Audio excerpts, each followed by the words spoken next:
Oke, kita akan membahas tentang teks, ya. Jadi teks ini sederhana sekali ya, dia hanya sebuah teks non-interaktif, membuatnya juga cukup mudah.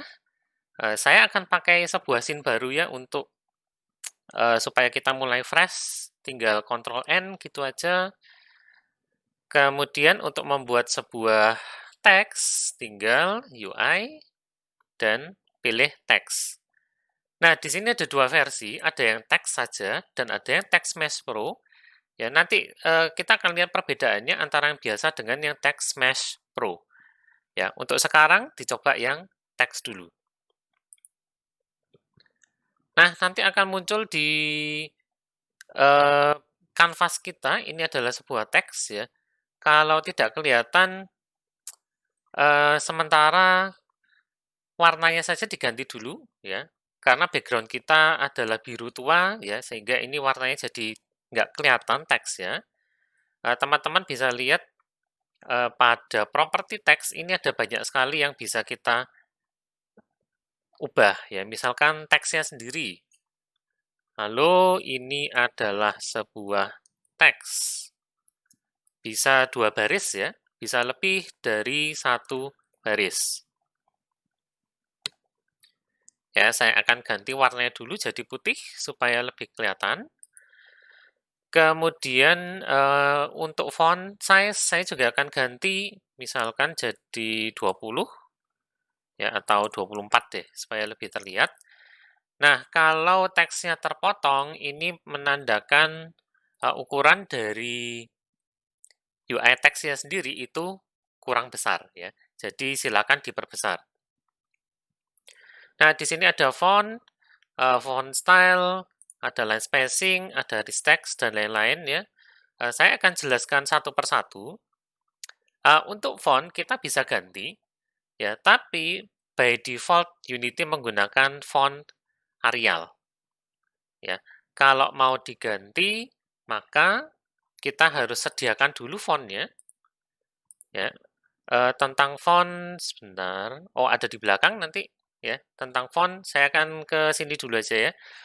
Font dasar itu adalah Arial. Kalau tidak ada di komputer maka Unity akan menggunakan font Liberation Sans. Nah, khusus untuk font ini hati-hati sedikit ya. Hanya masukkan font yang memang boleh didistribusikan secara bebas. Atau kalau memang teman-teman membuat font sendiri, maka silakan masukkan fontnya ya diimpor sebagai aset ke Unity. Ya, tapi kalau tidak maka jangan dimasukkan. Jadi misalkan Arial itu sebetulnya adalah font komersial ya. Times New Roman juga. Jadi kita tidak boleh memasukkan font tersebut lalu didistribusikan dalam aplikasi kita. Nah, tapi nggak usah khawatir, kalau misalkan teman-teman mau menggunakan sebuah font yang dirasa pasti ada di semua komputer, ya, nanti ketika impor kita bisa mematikan pilihan namanya include font data.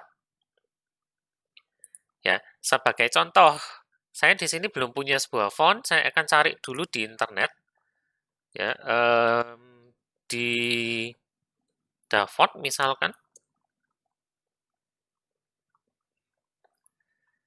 Ya, lalu misalnya paling gampang adalah saya ambil font yang ada di sini deh ya, Jolly Rainbow. Download. Ya, saya simpan di sana. Ya, di sini saya hanya perlu OTF-nya saja. File font yang disupport itu adalah OTF dan TTF ya. Jadi ini saya gunakan. Saya akan ekstrak OTF-nya saja. Lalu ini saya akan impor ke dalam folder fonts.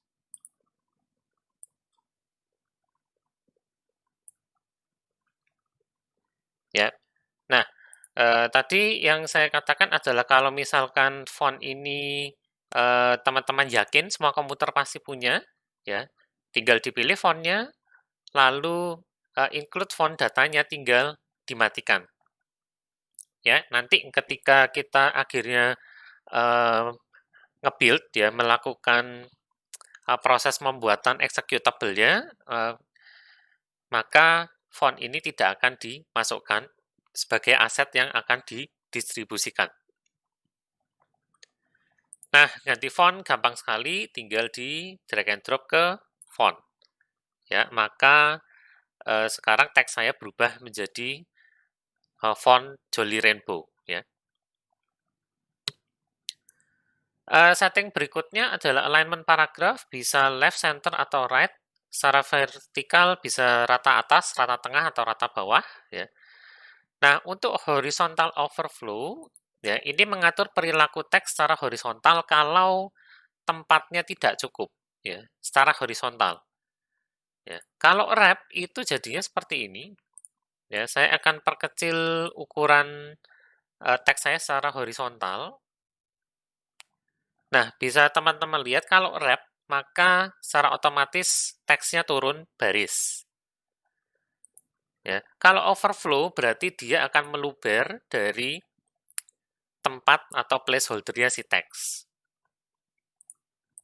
Sementara itu secara vertikal, default-nya adalah truncate.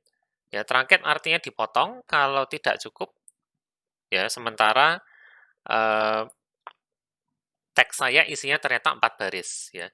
Tapi kalau tidak cukup, maka teksnya akan dihilangkan semua. Kalau overflow sama, dia akan meluber secara vertikal. Ya. Nah, color tadi bisa diganti. Ya, misalkan saya ganti warna merah, atau warna yang lain, warna kuning misalkan. Ya, yang lainnya bisa diabaikan. Ya, base fit ini Unity akan mengira-ngira ya font size berapa yang diperlukan untuk menampilkan semua teksnya dengan memperhatikan horizontal dan vertikal overflow. Ya, bisa seperti ini. Jadi Unity akan otomatis memperbesar atau memperkecil font teksnya ya dengan pengaturan minimum font size-nya adalah 2 dan maksimum size-nya adalah 40. Nah, jadi kalau tempatnya sudah berlebih, ya sudah lebih besar daripada max size-nya, maka max size teksnya tidak akan berubah lebih dari 40. Ya, ini bisa teman-teman gunakan kalau memang ukuran teksnya bisa berubah-ubah secara dinamis. Ya, itu kurang lebih untuk pengaturan teks. Nah, khusus untuk rich text itu sebetulnya adalah teks yang menggunakan format mirip HTML. Ya, bisa dilihat di sini. Ya, saya kebetulan sudah buka. Jadi ada beberapa tag B, I, U, ya mirip sama HTML ya. B untuk bold, I untuk italic, dan U untuk underline. Kita juga bisa ganti warna, bisa ganti ukuran, ya. Sebagai contoh, misalkan teksnya ini saya boldkan, ya, kata teks itu saya tebalkan, maka saya akan update dengan tag B. Nah, bisa terlihat di sini dia tebal ya sekarang. Kalau mau italic bisa dikasih tagnya I. Nah, seperti itu. Mau di underline bisa, ya bahkan bisa di nested ya. Ini seperti HTML biasa. Oh sorry, ini tidak bisa untuk saat ini ya. U saya akan kasih U-nya di satu barisnya aja deh. Nah, sorry, U tidak ada sepertinya ya. Oh iya, U nggak ada ya. Underline tidak ada. Kalau mau ngasih underline gimana, nanti aja ya. Oke, U tidak ada, berarti bisa diganti misalkan color. Ya, color ini menggunakan format RRGGBBAA ya, dengan didahului pagar di depan ya, red-nya berapa, green-nya berapa, blue-nya berapa, alpha-nya boleh diabaikan ya. Jadi misalkan Saya mau ganti dengan warna ngasal aja deh. FF0033. Ya, jadinya seperti ini. Mau dikasih alfa bisa. Jadi kalau alfanya misalkan 66, nah jadinya seperti ini ya, agak transparan. Atau kalau teman-teman tahu persis nama warnanya, ya bisa juga diganti dengan nama warna. Misalkan aqua atau cyan, black, blue, green, gray, lime, red, dan seterusnya. Ya, jadi itu gunanya rich text. Nah, berikutnya ada versi terbaru dari teks, ya. Ini namanya Text Mesh Pro. Dia punya keunggulan lebih banyak dibandingkan teks biasa, ya. Jumlah formattingnya lebih banyak. Kemudian dari sisi performance dia juga lebih efisien, ya. Nanti bisa dibaca lebih lanjut di sana. Formattingnya lebih banyak, jadi ada sekitar 30 atau 20 ya, saya lupa 25 atau 30 tag ya, align, alpha, color, BI, character spacing, font, indent, link, size, space.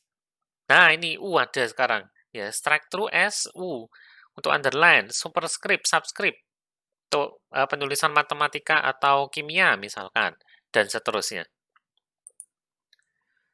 Ya, untuk menambahkan yang Text Mesh Pro caranya sama ya. Klik kanan, UI, dan pilih teks yang Text Mesh Pro sekarang. Nah, pertama kali kita akan diminta import TMP Essentials, lakukan aja.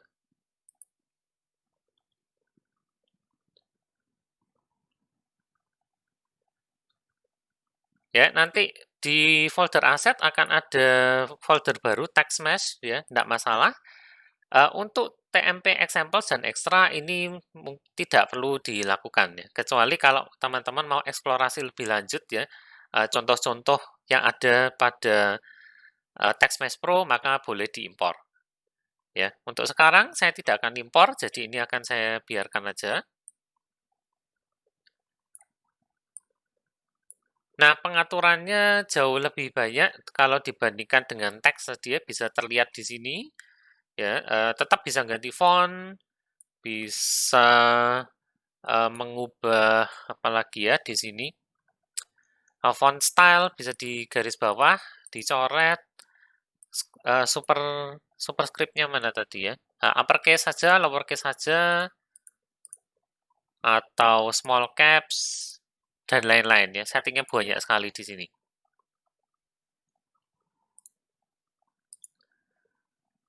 Oke, untuk font asset ini untuk mengganti font caranya agak berbeda sedikit. Ya, kita butuh yang namanya font aset ya. Kalau ini hanya aset biasa ya.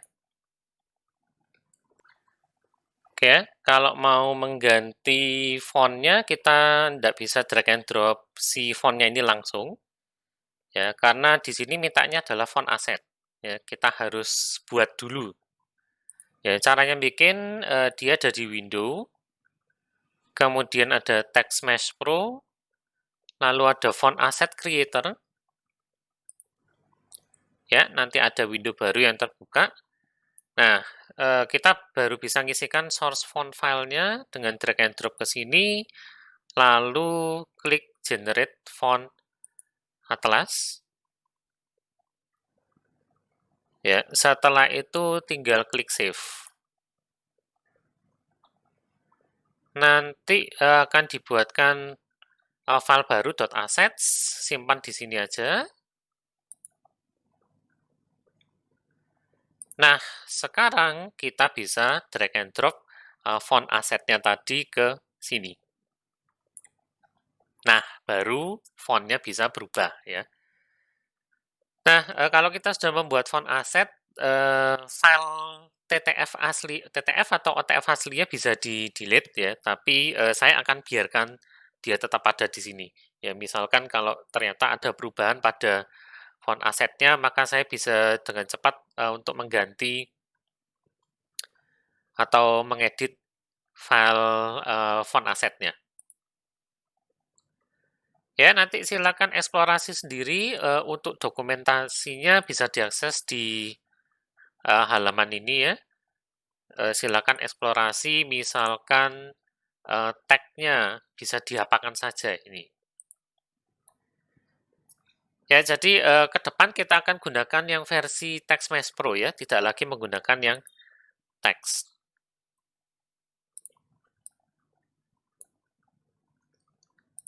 Oke, ya saya rasa itu saja untuk teks ya, teman-teman bisa mulai eksplorasi ya, bisa mencoba-coba untuk menulis teks dengan gaya tertentu, dengan font tertentu juga ya. Jadi silakan gunakan elemen user interface ya, teks yang versi TextMesh Pro. Ya, itu dulu untuk teks ya. Berikutnya teman-teman bisa melanjutkan video ini dan kita akan mempelajari tentang image ya atau raw image. Ya, jangan kemana-mana, tetap saksikan video selanjutnya.